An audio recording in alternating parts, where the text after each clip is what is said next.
Bienvenue dans Harmonie intérieure. Je suis Peggy Castelot, sophrologue et praticienne en PNL. Et ici, je t'aide à comprendre comment ton cerveau, tes émotions et ton corps interagissent pour que tu arrêtes de lutter et que tu apprennes à te réguler avec intelligence et douceur. Aujourd'hui, on attaque un sujet qui me tient vraiment à cœur. Un sujet que j'aurais adoré qu'on m'explique comme ça, moi, il y a quelques années. Clairement et sans chichi. On parle d'hypnose. Et avant d'aller plus loin, je vais te raconter comment l'hypnose est entrée dans ma vie. Parce que je ne suis pas arrivée là par hasard et je pense que mon parcours va résonner avec toi. Pendant longtemps, j'étais cadre supérieur dans le commerce de détail. Directrice commerciale d'une entreprise à La Réunion, numéro 2 de la boîte. J'adorais ça. Le business, les équipes, les résultats. Mais un jour, l'entreprise a été rachetée. Et le DG et moi, on a été remerciés. Proprement, mais clairement. Ce qui m'a frappée, c'est que c'était le deuxième rachat que je vivais. Le premier, j'avais été la seule du comité de direction à être gardée. Le deuxième, je faisais partie des partants. Et là, au lieu de paniquer et de reposter mon CV partout, quelque chose en moi s'est arrêté. Il m'a demandé: «Est-ce que tu as vraiment envie de repartir dans ce système ou c'est le moment de changer de cap?» Et c'est dans cette période de flottement. Et je dis flottement parce que c'était inconfortable, on est d'accord? Je savais que je voulais m'orienter vers autre chose, mais je ne savais pas encore vers quoi. Et là, une amie m'appelle. Elle part à Miami pour un séminaire avec Tony Robbins. Et là, je lui dis: «Ah, j'adorerais faire l'un de ces séminaires». Et elle me dit: «Ben, allons-y». Bon, si elle était là, elle dirait tout autre chose. Elle dirait que je me suis tapé l'incruste, OK? Mais on va garder ma première version. Et ce séminaire a tout changé. Pas parce que Tony Robbins a dit des trucs magiques, mais parce que j'ai réalisé, là, au milieu de ces milliers de personnes, que ce qui me faisait vraiment vibrer dans mon boulot, ce n'était pas que les chiffres, un peu quand même, j'aime les challenges, mais c'est surtout et avant tout les gens. Permettre à chacun de donner le meilleur de lui-même en se respectant. Donc je me suis lancée dans l'accompagnement. Dirigeants, CEO, équipe en transformation. Et très vite, j'ai senti qu'il me manquait quelque chose dans ma boîte à outils. Alors, je me suis formée à la PNL. J'ai passé mon maître praticien. Et pendant cette formation, le formateur a lâché une phrase qui a tout déclenché. La PNL, c'est la petite sœur de l'hypnose. Et là, je me suis dit, oh waouh, attends. Si avec la petite sœur, on peut faire tout ça, qu'est-ce qu'on peut faire avec la grande? Et naturellement, je me suis formée à l'hypnose. Ça paraissait logique. Et d'autant plus facile que l'hypnose, personnellement, je la connaissais déjà. J'avais arrêté de fumer grâce à elle. Je m'en étais servie dans des moments où je me sentais bloquée, incapable de prendre des décisions. Et quand je voulais avoir mon troisième enfant, tout allait bien physiologiquement, mais ça ne prenait pas. C'est l'hypnose qui m'a aidée à débloquer quelque chose à l'intérieur. Voilà comment elle est entrée dans ma vie professionnelle, pas par hasard, par logique, et par amour de ce que ça peut faire pour les gens. Je reviendrai dans d'autres épisodes te parler de la PNL et des autres outils que j'utilise au cabinet. Mais là, dans cette mini-série, on reste sur l'hypnose et on commence par le commencement, démystifier. Alors, avant de te parler de ce qu'est l'hypnose vraiment, heu, on va y venir, c'est promis, j'ai besoin qu'on fasse un petit ménage.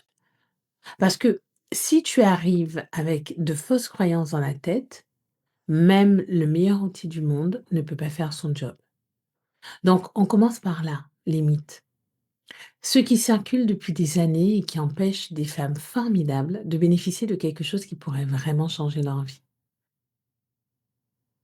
Alors là, on va voir ensemble les 5 mythes qui t'empêchent d'en bénéficier. Parce qu'on va être honnête, 2 secondes. Quand je dis hypnose, il y a de fortes chances que tu aies une image dans la tête. Soit le mec sur scène qui fait faire la poule à des gens, je ne citerai personne, soit le pendule qui se balance, ou soit la scène de film où le personnage fait un truc bizarre sans s'en souvenir. Et si c'est ça que tu as en tête, je comprends totalement que tu sois dubitative. Alors on va faire un peu de ménage. Les 5 mythes les plus répandus et ce qui se passe vraiment. Mythe numéro 1, sous hypnose, je perds le contrôle. C'est la peur numéro 1. Elle vient directement du spectacle de scène. Alors je vais te dire un truc que peu de gens savent. Si tu regardes bien ce qui se passe pendant ces spectacles, la personne qui monte sur scène a réussi un test de suggestibilité qui était fait au préalable par l'animateur. Et surtout, elle s'est portée volontaire ou a accepté de venir. En faisant ça, elle donne implicitement son accord à l'hypnotiseur pour faire partie du show. Ce n'est pas la même chose qu'une séance thérapeutique. Quand on se retrouve en séance, en cabinet ou en visio, tu ne viens pas avec l'intention de faire la poule, on est d'accord? Ok. Alors, revenons à la notion de contrôle. La réalité, sous hypnose, tu gardes toujours un niveau de conscience. Tu peux sortir de l'état à tout moment. Ton inconscient ne va jamais te faire faire quelque chose qui va à l'encontre de tes valeurs profondes. Jamais. Ce que tu perds, c'est ton esprit critique qui juge tout en permanence. Cette analyste intérieure qui dit: «Est-ce que c'est vrai? Est-ce que je mérite? Est-ce que c'est possible?» Ce filtre-là, il s'abaisse. Et c'est exactement là que la magie opère, parce que c'est lui qui bloque le changement. Passons au mythe numéro 2. Je ne suis pas hypnotisable. Ah, celle-là, je l'entends souvent. Surtout chez les femmes très analytiques, très dans le contrôle. Et honnêtement, c'était un peu mon profil aussi. 95% des êtres humains sont hypnotisables. Les 5% restants ont des conditions neurologiques spécifiques très précises. Si tu rêves la nuit, si tu t'es déjà perdu dans un livre au point d'oublier l'heure, si un film t'a fait pleurer, tu es hypnotisable. Ce que tu confonds avec ne pas être hypnotisable, c'est de la résistance. Et ça, on va en parler dans le troisième épisode de cette série. Et c'est fascinant. Mythe numéro 3. L'hypnose, c'est du sommeil. Non, vraiment non. Sous hypnose, ton cerveau est en état d'hypervigilance ciblée. Ton rythme cérébral ralentit, c'est vrai, mais tu es profondément présente. Tu travailles. Ça ressemble au sommeil de l'extérieur parce que les yeux sont fermés et le corps est détendu. Mais à l'intérieur, tout est actif. Mythe numéro 4. Je vais révéler des secrets. Non, non et non. L'hypnose n'est pas un sérum de vérité. Ton inconscient est beaucoup plus sage et protecteur que tu ne le crois. Il ne révèle que ce qui est utile à la transformation. Et je vais te dire comment je travaille moi en séance. Je ne te demande pas de verbaliser sous hypnose. Je favorise le discours intérieur, un peu comme quand tu te parles à toi-même. Tu restes entièrement maîtresse de ce qui reste en toi et de ce que tu choisis de partager.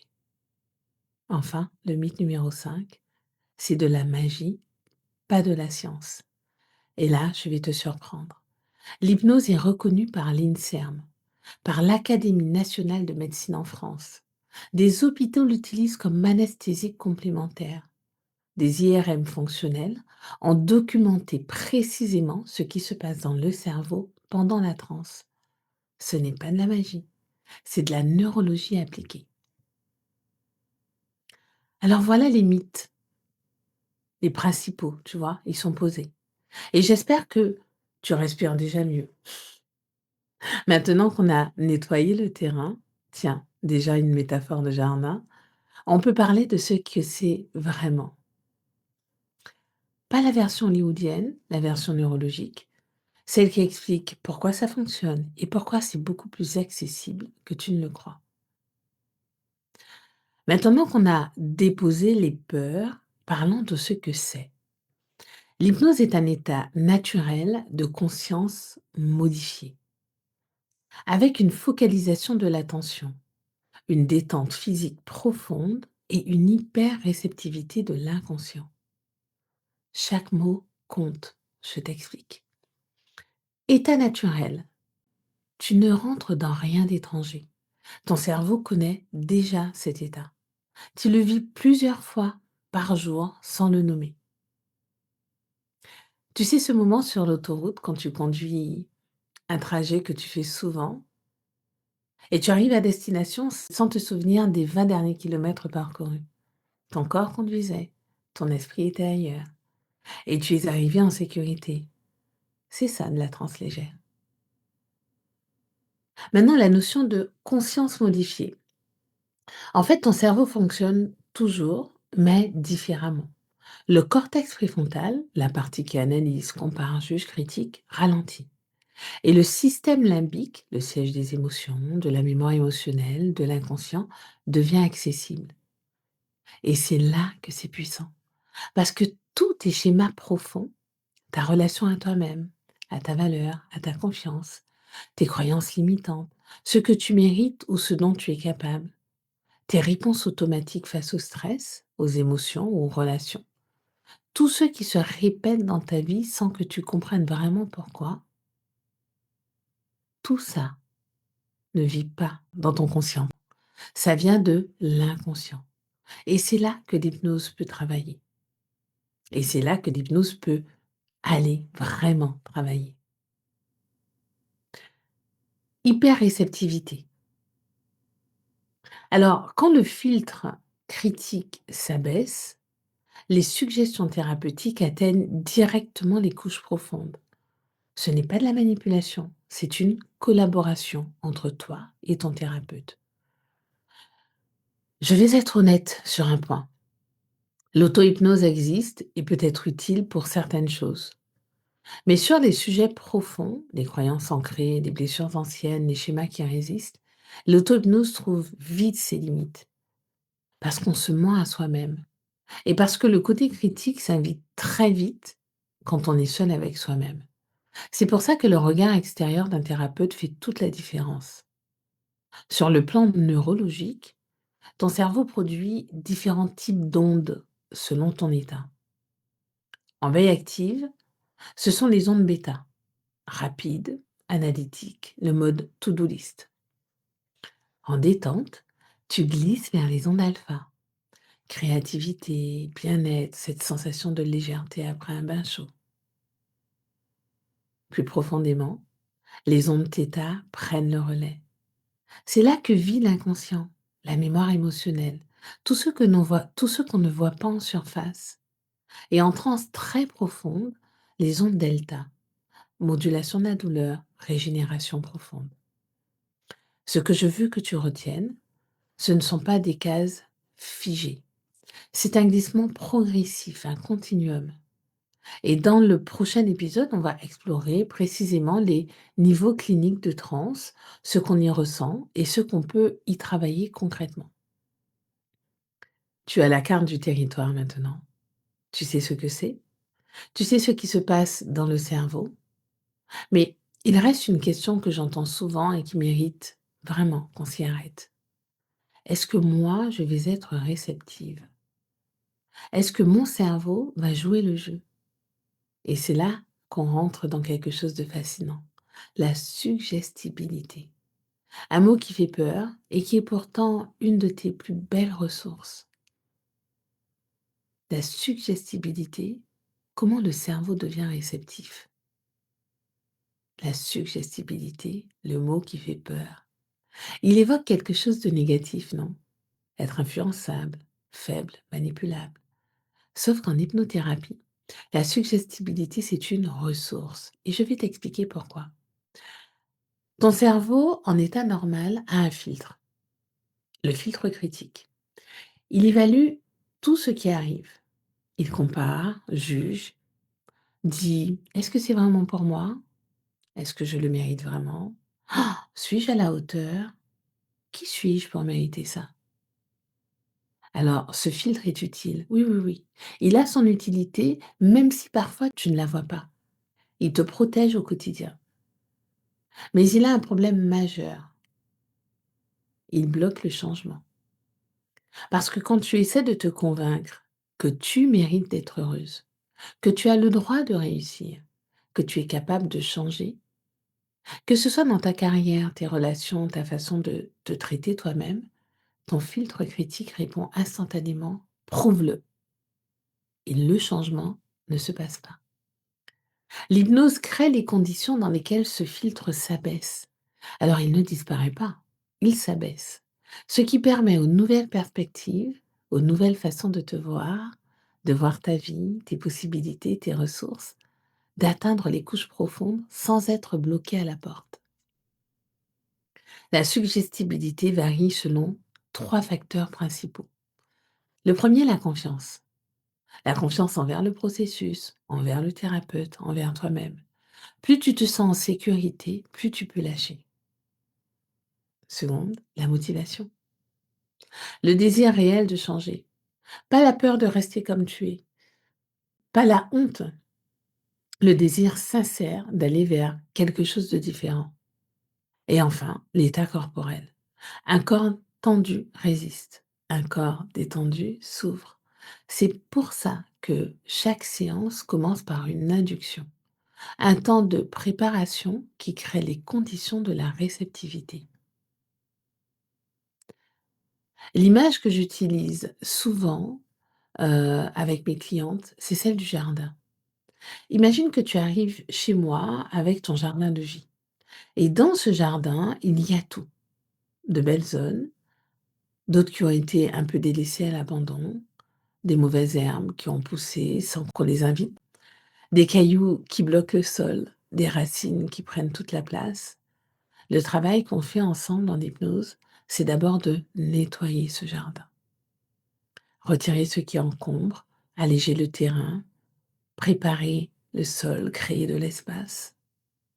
Et ensuite, seulement ensuite, on plante de la sérénité, de la confiance, de l'affirmation de soi, du bien-être, toutes les ressources dont tu as besoin, toi, dans ta vie.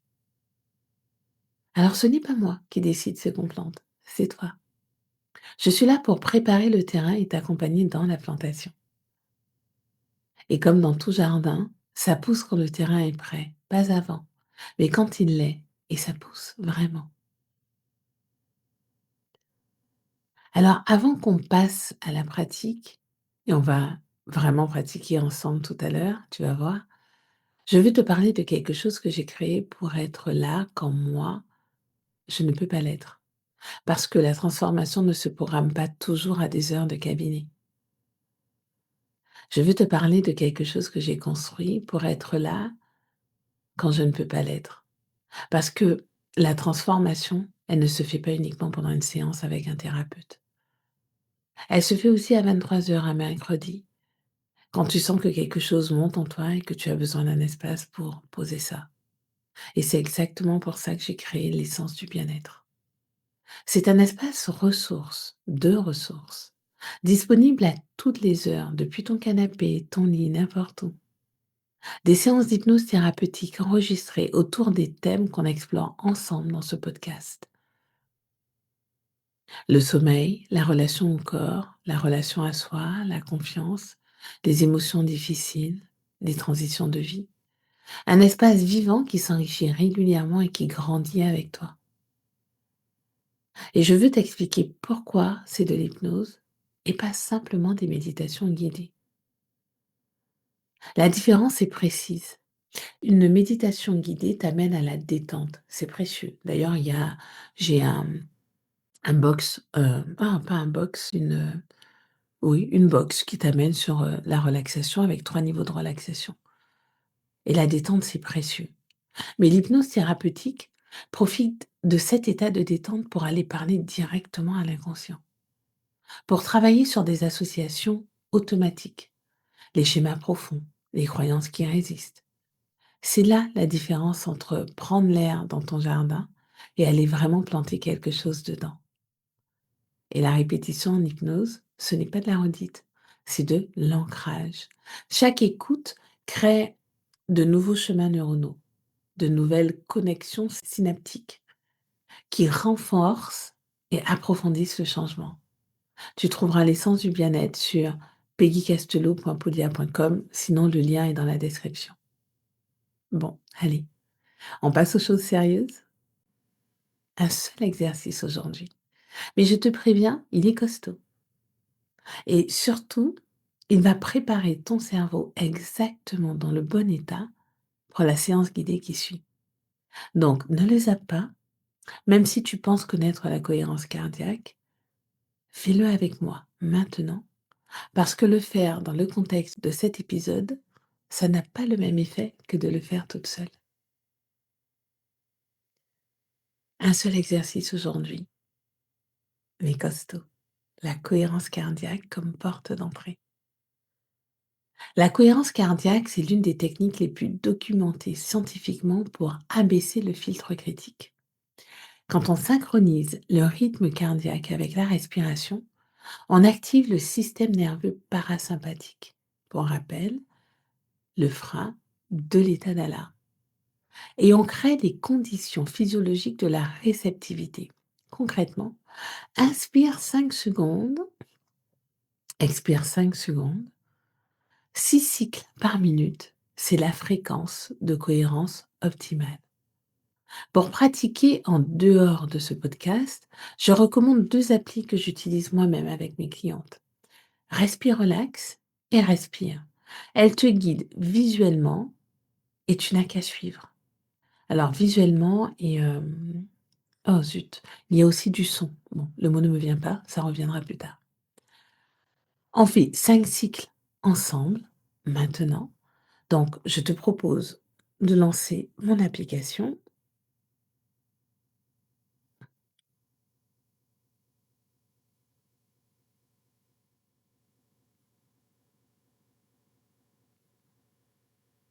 Tu vois, je mets moi l'application Respire Relax, hein, le temps qu'elle se charge. Je vais dans Apaiser. Bon, le minimum sur Respire Relax, c'est 3 minutes. Mais non, on va pas faire 3 minutes, on va faire juste 1 minute. Et tu as la possibilité, hop, de tout simplement commencer et tu vas voir, on y va, tu as le son. Inspire, expire,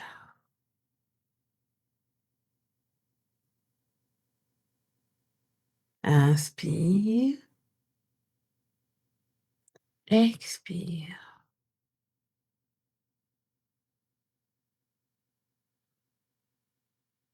inspire,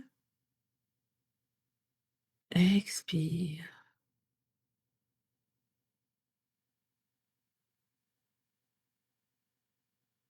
inspire, expire,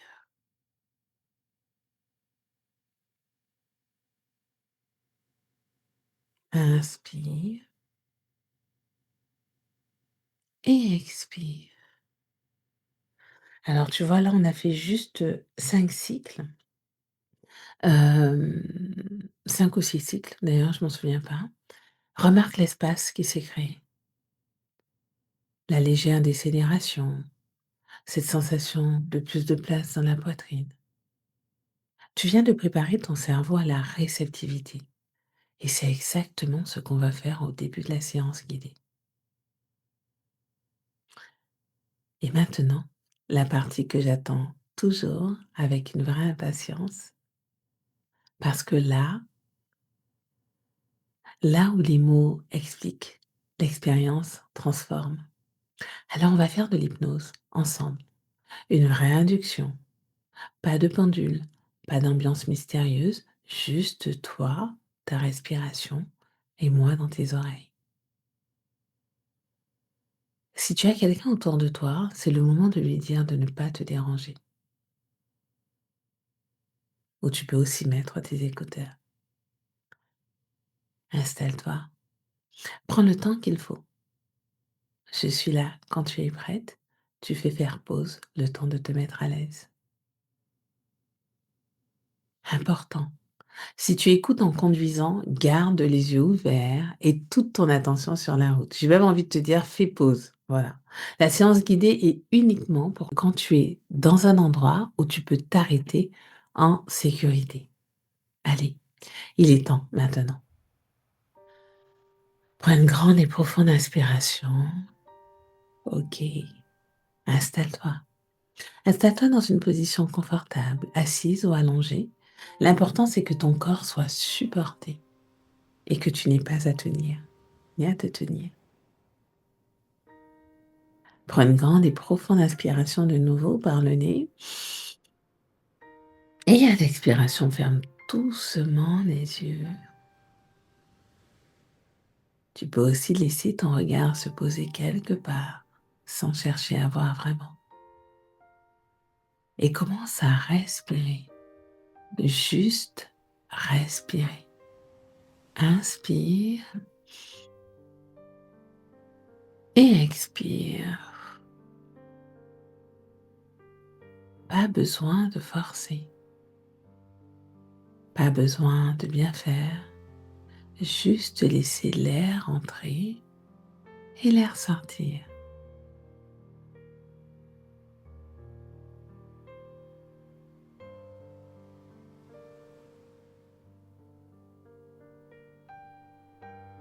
Je veux que tu remarques les points de contact entre ton corps et la surface qui te soutient. Là où tes pieds touchent le sol, là où tes jambes reposent,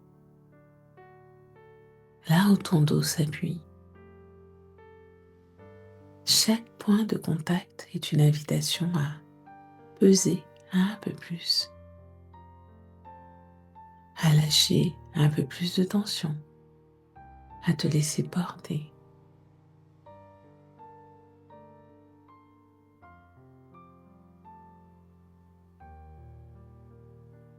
Comme si chaque expiration te permettait de peser un peu plus vers la terre. La gravité fait doucement son travail et tu n'as rien à faire, juste te laisser.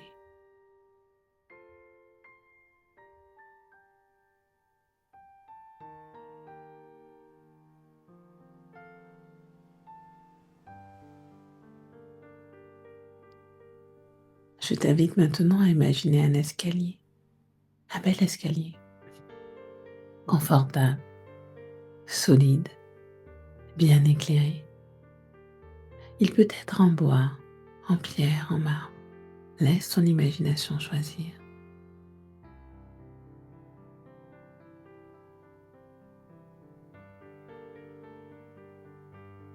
Cet escalier descend doucement. 10 marches. Et à chaque marche, tu vas descendre un peu plus profondément dans la détente. Pas dans le sommeil, dans la détente. Dans cet espace intérieur calme et sécurisé qui existe toujours en toi. 10. Tu poses le pied sur la première marche. 9. Une légère lourdeur agréable dans le corps. 8. Ta respiration ralentit naturellement. 7. Ta mâchoire se relâche, tes épaules descendent. 6.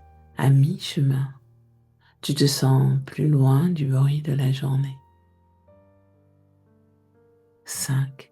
Le silence intérieur commence à s'installer. 4. Les pensées qui passent encore ne t'accrochent pas plus vraiment. 3. Ton corps est lourd et confortable. 2. Encore une marche. 1. La dernière. Tu es arrivé.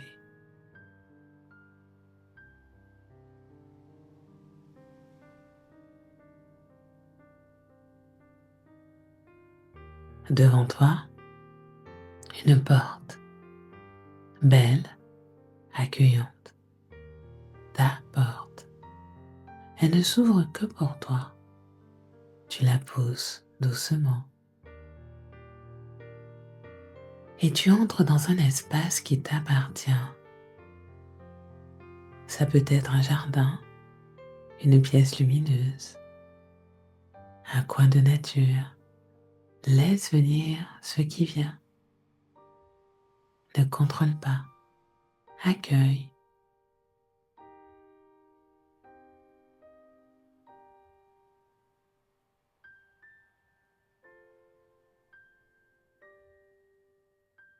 Observe cet endroit,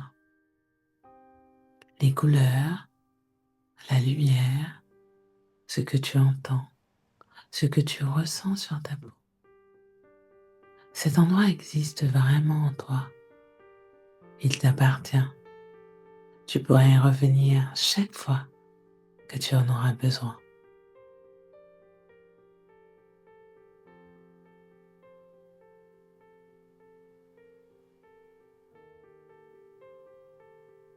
Dans cet espace, je vais te poser une question, juste une, et je t'invite à remarquer ce qui monte. Une image, une sensation, un mot, sans analyser, sans juger. La question est celle-ci. Qu'est-ce que tu portes en ce moment dans ta vie, dans ton corps, dans ta tête, que tu es prête à poser ici, juste le temps de souffler un peu?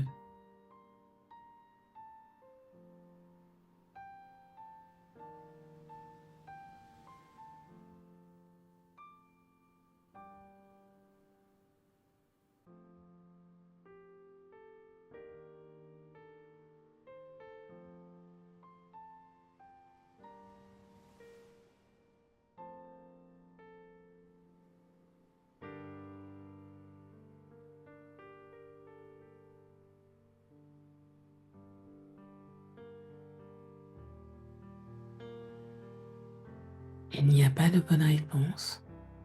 Tout ce qui monte est juste.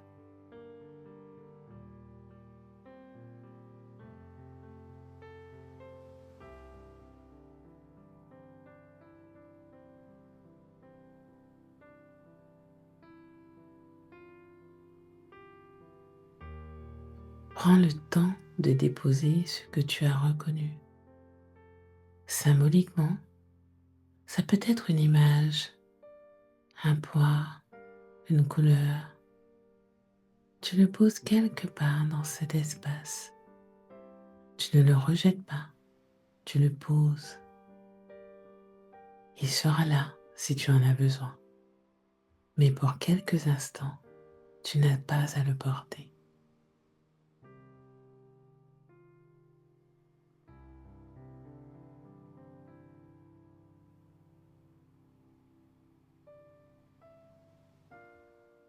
Et dans le léger espace que ça a créé, juste remarquer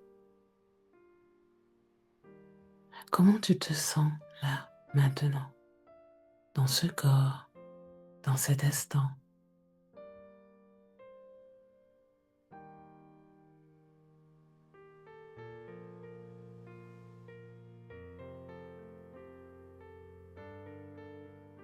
Il est temps de revenir doucement. Pour t'accompagner, je compte de 1 à 5. À chaque chiffre, tu remontes vers l'état de veille normal, confortable, reposé. 1, ton corps revient. 2, tes doigts, tes pieds, peut-être une envie de bouger légèrement. 3, ta respiration reprend son rythme habituel.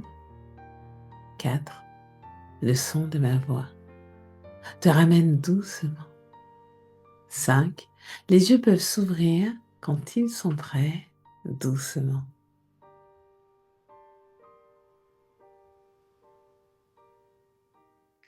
Prends quelques minutes avant de te lever.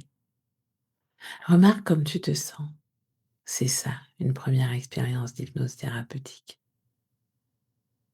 Dans cet épisode, on a déconstruit les 5 mythes. On a compris ce qui se passe vraiment dans le cerveau. On a fait de la cohérence cardiaque ensemble et je t'invite à le refaire chez toi. Et tu as vécu ta première induction guidée, d'une transe légère. Tu as peut-être ressenti beaucoup de choses ou presque rien. Les deux sont normaux. L'hypnose, c'est souvent plus subtil qu'on ne l'imagine. Et c'est précisément pour ça que les gens passent à côté. Dans le prochain épisode, on plonge dans quelque chose de fascinant, les niveaux de transe. Qu'est-ce qui se passe à chaque profondeur? Qu'est-ce qu'on peut travailler selon les niveaux cliniques reconnus par la NGH? Et comment trouver ton profil naturel? D'ici là, si cet épisode t'a apporté quelque chose, partage-le avec une femme autour de toi qui pourrait en avoir besoin. Et si tu veux aller plus loin, l'essence du bien-être t'attend. Le lien est dans la description. Je te rappelle ce que j'aime te laisser en fin d'épisode, pardon. Ton cerveau t'écoute. Alors parle-lui avec bienveillance. À très vite.